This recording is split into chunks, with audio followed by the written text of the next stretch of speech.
We do have our ultimate. We also have a fat penny in the pocket, so we do want him back here in just a moment. Colin's able to get the pick onto one. We're going to rotate towards him. Get a silence off the shock ultimate. We're going to use our ultimate. We have 3 people in here. We get the pick onto 1, and Artio is able to get the pick onto 2. Now it's Scylla. We're going to go ahead and dash up. We get rooted. We're going to go ahead and dash up. And we're able to get ourselves a double kill.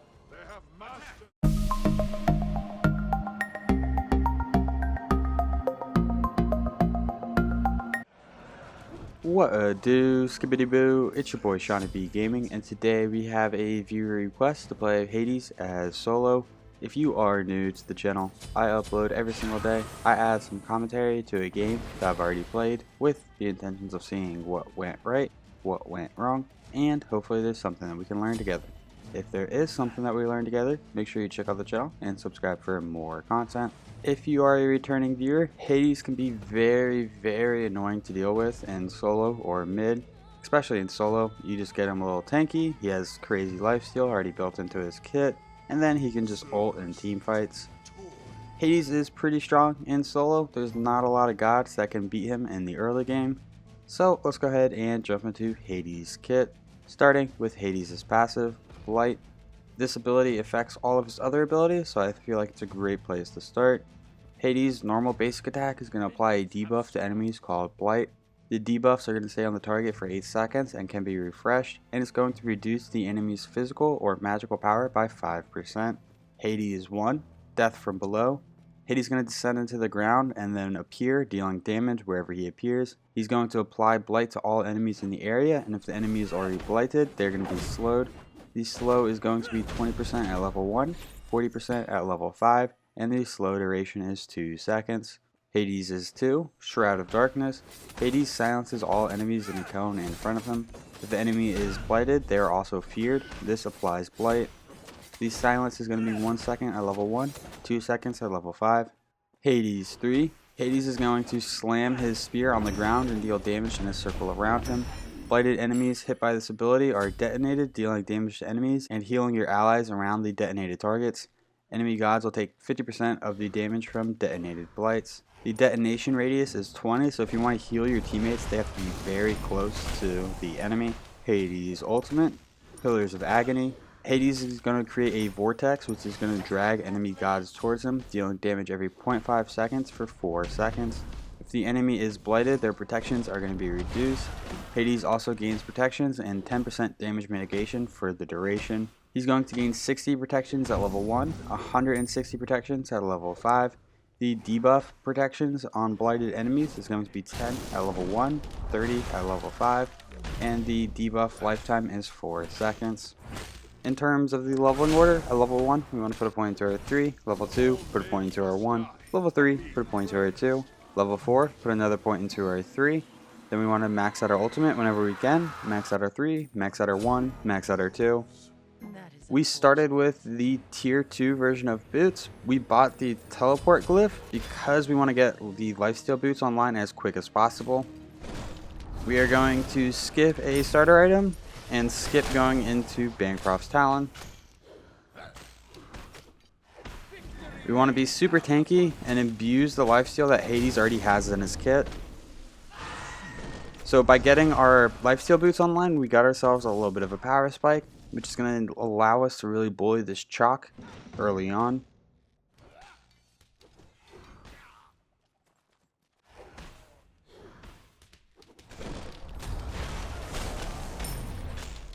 Look at that wave clear compared to chalks. We even missed those minions with our 3, and we're going to be able to clear it before him. We're going to go ahead and hit the Totem of Coup. The Totem of Coup is going to provide a little bit of gold to everyone on our team, and it's going to act as a mana potion. So everyone on our team is going to gain some MP5, recovering mana. We could have gone for blue, but we did see that our jungle was making his way to blue, so we're going to wait for him. Jungle did a normal rotation and then hit red before backing to start his next rotation. So there is a small window where he's not going to be hitting speed right as it spawns, which means blue is not going to be hit right as it spawns. But we recognized that and decided to just wait for him, so now he has a good rotation. Enemy missing middle. So I played a bunch of games where we started with Bancroft's Talon, and that gives you a lot of power, but in that mid game, you're still a little squishy. So we're going to skip Bancroft's Talon, we're going to go use our ultimate right here. Get Chalk very weak. We knew he didn't have his dash, we forgot about his ultimate. But we pushed him out, he should have to back here pretty soon.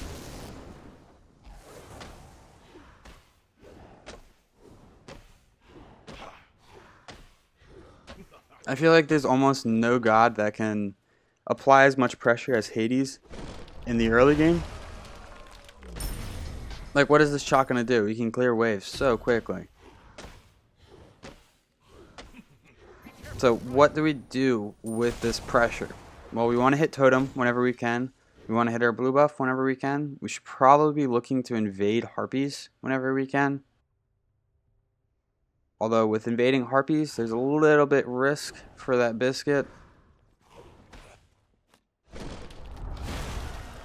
The enemy jungler were to show up and we were invading. We don't have the protections, so it could be a 2v1 and we could be in a bad spot.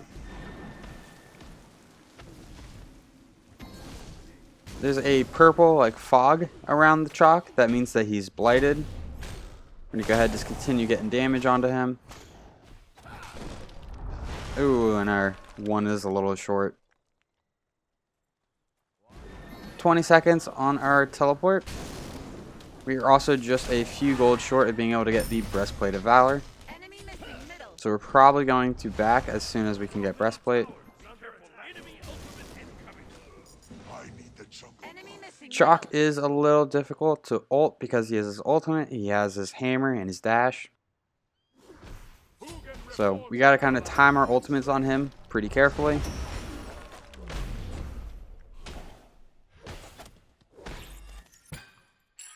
Their naivete cost them their lives. So our jungle did not hit blue. We're gonna go ahead and just hit it ourselves.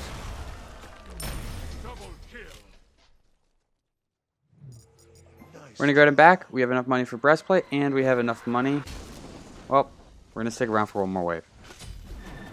We have enough money for Breastplate, a potion or two, and we also have teleport up.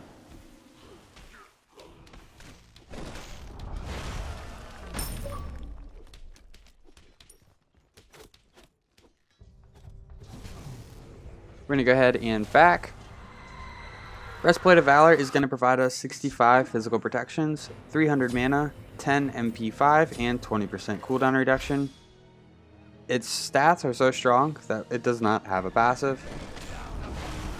We're really picking it up for the physical protections and the 20% cooldown reduction.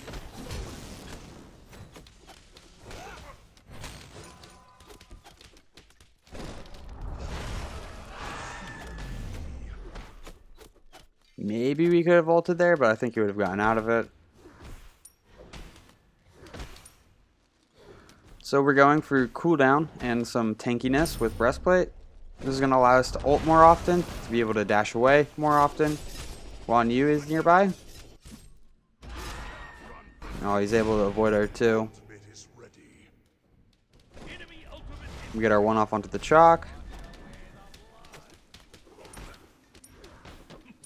If we were going against a magical character, we'd be going into Void Shield. Now Ao Kuang's here. We're going to activate our 2. Go ahead and activate our 3. Dash up on this Ao Kuang. He's our target. Guan Yu just used his ultimate. Gets the stun onto us. We're going to go ahead and use our ultimate. We know his dashes are down. Activate our 2. Activate our 3. Kukul's able to get the pick onto the Ao Kuang. We dash up. We're unable to connect. We're just focused on minions and some lifesteal right here. Boom, look at that lifesteal. With Hades, I did feel like a couple times this game. Oh, Syll's nearby. We get our silence, we miss our 3. That is a Syll ultimate, we're going to dash away. We're able to avoid the Syll ultimate. 3 people over here. Oof, Sylla hurts.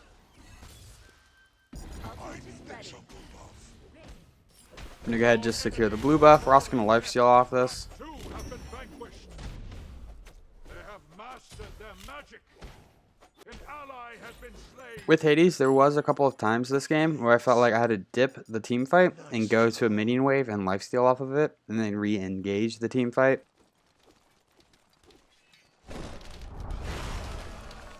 I mean, we just have the lifesteal boots, and look at that heal. That is probably like a 300, 400 heal. And we're going to get some lifesteal going, so we can get even fatter heals. Follow me.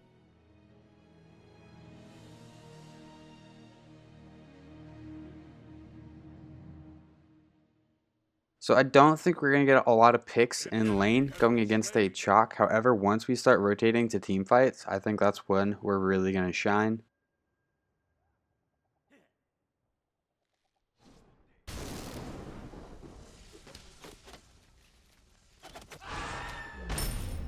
Enemy missing right. Enemy missing right. We're calling it out to the team, letting them know, and we're also kind of positioning ourselves to where we could rotate to mid if we needed to. You don't see a reason to rotate, so we're just going to go ahead and clear this wave.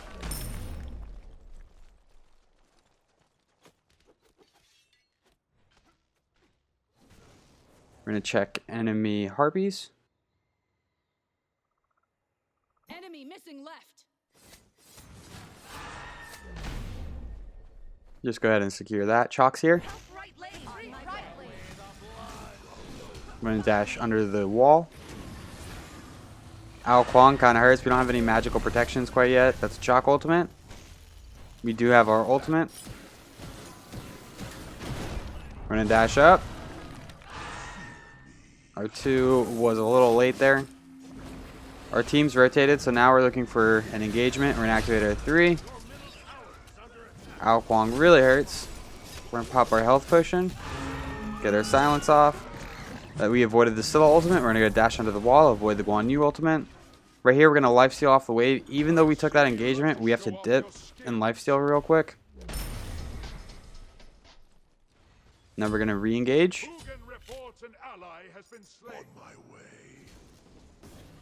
Kuvalin's able to get the pick onto 1. We're going to dash up, activate our R3, go ahead and use our ultimate because we canceled him out of his dash. And we're able to get the pick onto the Guan Yu. 4-for-1 trade in favor of our team. So that was a very good fight for us.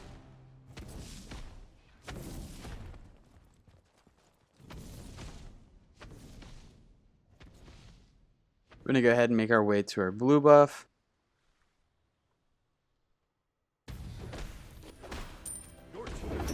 The blue buff is going to provide us some MP5, which is going to help us recover mana, and it is also going to provide us 10% cooldown reduction. The cap to the cooldown reduction is 40%, so right now we're sitting at 30%, 20 from Breastplate, 10 from the blue buff. Enemy missing right.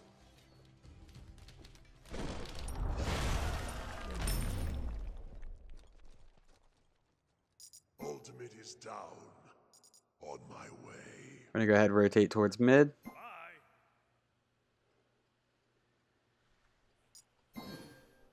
We see Ao Kwang.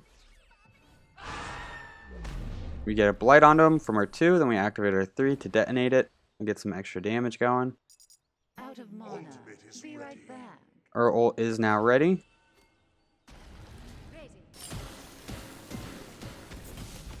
We don't really want to dive them under tower. Ao Kwang gets some great damage onto us. We avoid the Scylla ultimate. Oof, we're getting pretty lucky with those. We're going to go ahead and back. We hit level 12. We're going to buy the tier 2 of Typhons Fang, and we're going to buy Blink as our second relic. We're going to go ahead and teleport to the tier 1 tower in mid. We do have our Blink. That's probably how we're going to start this engagement. Ao Kwang goes down. We used our dash. We really didn't need to use our dash right there. We're going to go ahead and blink in. Focus the Scylla. Go ahead and use our ultimate. She gets hit by Nox and is unable to dash away. We're able to get a double kill. We're going to do a little bit of tower tanking for our team. And we're going to fall back. That was really fat that we were able to silence the Scylla. And then Nox immediately put her 2 under her, so she was unable to dash away. Your left tower is under attack. Our team's going for the Greater Scorpion.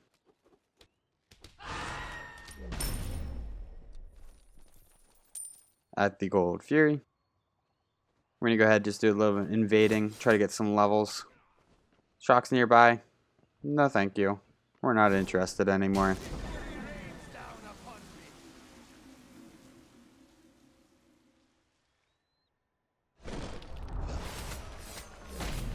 We don't have the best sustain in fights, but whenever we can dip out, lifesteal off some camps, or lifesteal off a minion wave, then Hades feels very strong.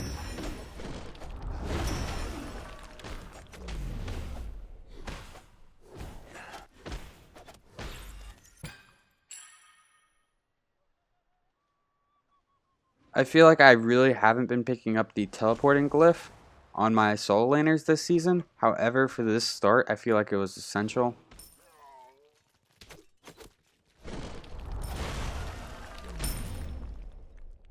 Enemy missing right. We're going to go ahead and clear one more wave, and then we're probably going to back. Retreat, middle lane. Retreat middle lane. On my way. We do have our ultimate. We also have a fat penny in the pocket, so we do want him back here in just a moment. Follow me. Retreat. An enemy has Follow been me. Colin's able to get the pick onto one. We're going to rotate towards him. Get a silence off the shock ultimate. They will not be coming back. We're going to use our ultimate. We have 3 people in here. We get the pick onto 1, and Artio is able to get the pick onto 2. Now it's Scylla. We're going to go ahead and dash up. We get rooted. We're going to go ahead and dash up. And we're able to get ourselves a double kill. Now our team should be able to hit the Greater Scorpion at Fire Giant. And then Gold Fury, because their whole team is down. We got a deicide.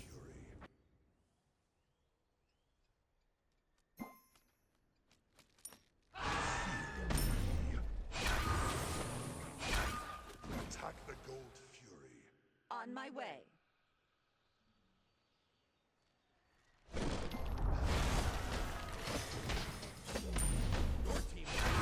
So right now, we are currently not that tanky. Like, Gold Fury is kind of melting us.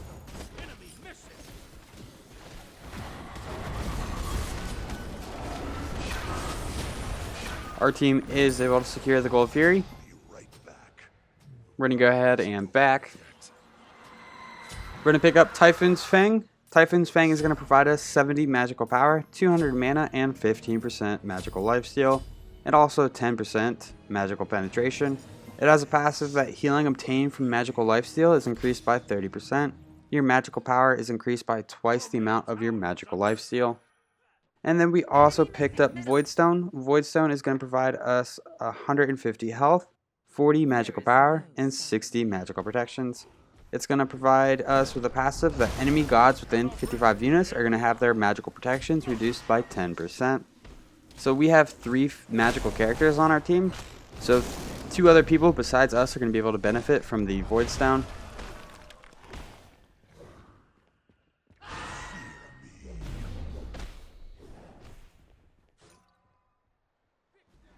On my way.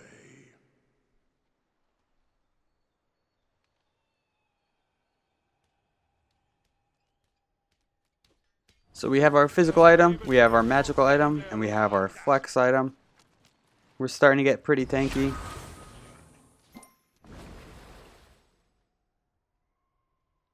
I'm going to go ahead and rotate back right, make sure Chalk can't get a free tower.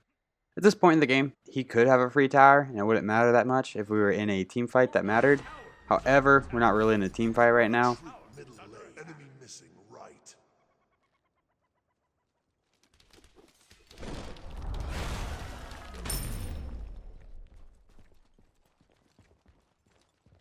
So we're dashing up with our 1, that's applying the blight to the entire enemy wave. Then we're activating our 3 to detonate it and get the heal.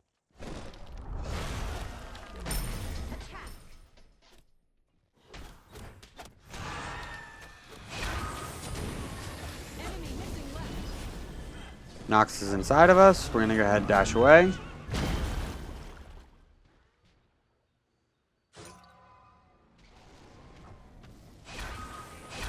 Colin's going deep. We're going to blink up. We're going to dash up. Activate our 2, but the Guan's able to dash away. Who can report an ally? Stern's able to get the pick onto Colin. We're trying to get this tower when realistically we should be focusing the enemy gods. It's a CERN ultimate. We're very weak, so we're going to start falling back. An enemy has been slain. Scotty's able to get the pick onto Ao Kwang. Retreat.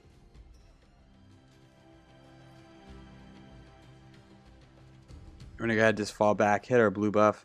So we have the enhanced blue buff. That is going to provide us a 20% cooldown buff, cooldown reduction buff.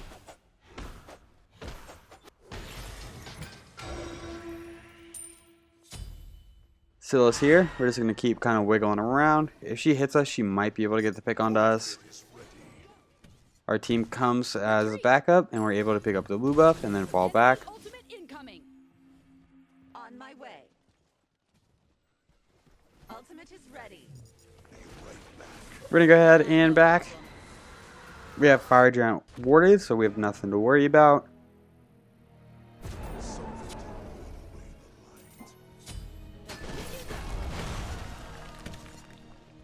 And we're going to start working on Pridwen.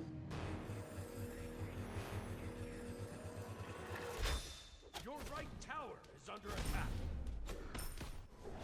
So R3 by itself just does not do a lot of damage. We really need the enemy and the minions to be blighted for it to deal significant damage. Attack the gold fury. Attack fire giant.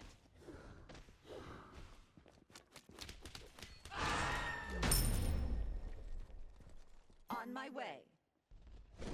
We're going to go ahead and start working on Fire Giant. Our team is rotating in.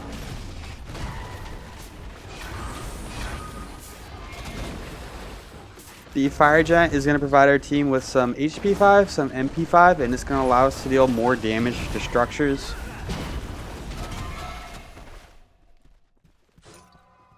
Attack middle lane.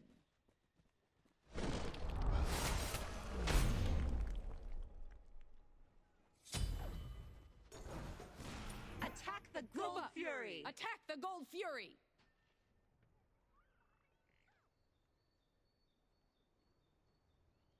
Now that we have fire, we're going to make a play for the Oni Fury. The Oni Fury is going to spawn an enhanced minion wave in each lane. I'm going to go ahead and set up some warders. And we're able to secure the Oni Fury. Attack left lane. Attack left lane. Your middle tower is under attack.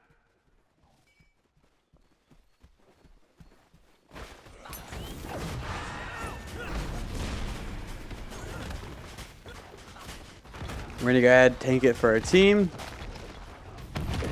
Retreat. Retreat. Right now we're just following our team's lead. They're saying retreat, so we're going to fall back with them.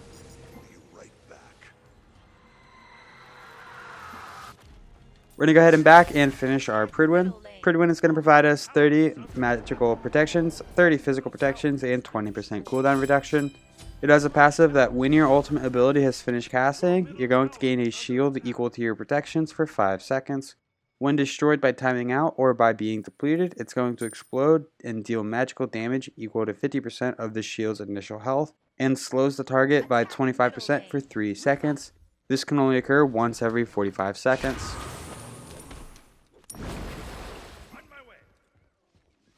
So this is going to max out our cooldown. And it's also going to give us a little bit of utility whenever we use our ultimate. We're going to go ahead and dash up, go for the Scylla. She uses her beads. We have 3 people here. We're going to go ahead and use our ultimate. 2 people are able to get away. Scylla uses her ultimate, but it did almost nothing to us. We're going to go ahead and dash up. Activator 2, Activator 3. Taking a lot of return damage. It's not looking so good. We'll keep wiggling. We are getting pretty tanky with our build. It's a 2-for-1 trade in favor of our team. We're finding a minion wave to lifesteal off of. Chalk does not want to fight this because we have a wave and an Oni wave pushing. We get our 2, activate our 3. Scotty's able to get the pick onto the Ao Kwang. We dash up. Kukulon's able to get the pick onto the Shock. We're going to do a little bit of tanking. The minions are now here. Our team's able to secure the right Phoenix. Just still up right now, but Guan is about to be up.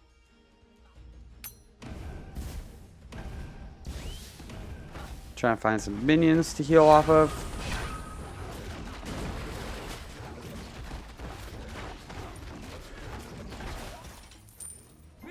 Team's able to secure the middle Phoenix. Their whole team is about to respawn. Kukulkan's pretty deep, so we can't really push left right now. We're gonna go ahead and just fall back as a team.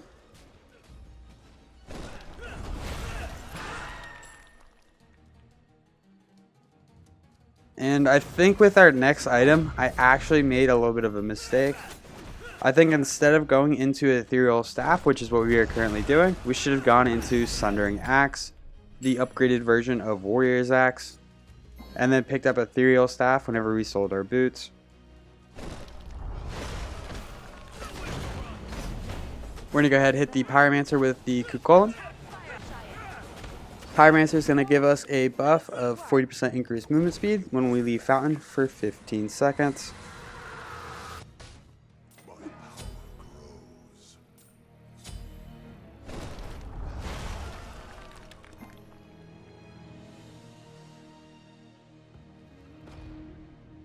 We had enough money for Ethereal Staff or E-Staff. E-Staff is going to provide us 90 magical power, 200 health, and 20% crowd control reduction. It has a passive that you steal 8% mana and 6% of a target's health. Each steal is going to last for 45 seconds, and you can only steal once every 15 seconds.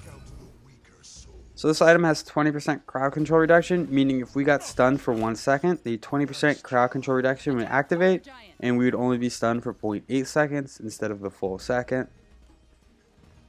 While they're defending the fire minions, we're going to go ahead and hit the fire giant.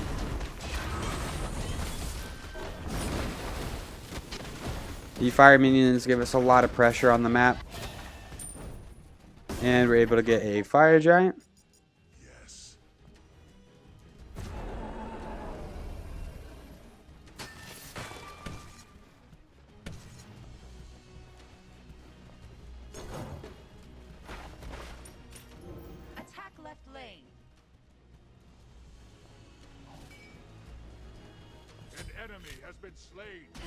Kukulkan's pushing right, so he probably pulled a teammate or two from the enemy team over there. We're going to go ahead and hit this left Phoenix. And now we should be looking for the end. We do have our blink.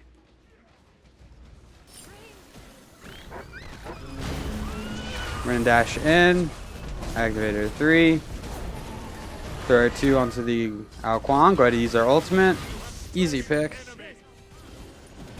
We're going to dash up, hit 2 people, Activator 3, just focus the Titan now, and we're able to secure the victory. Well, if you enjoyed this video, make sure you give it a thumbs up. It really helps these videos out. If you feel like you learned anything at all, check out the channel and subscribe for more content. The stats for this game will be posted in just a moment. Thank you for stopping by. I hope you have a great day. I'll catch you next time. Bye-bye.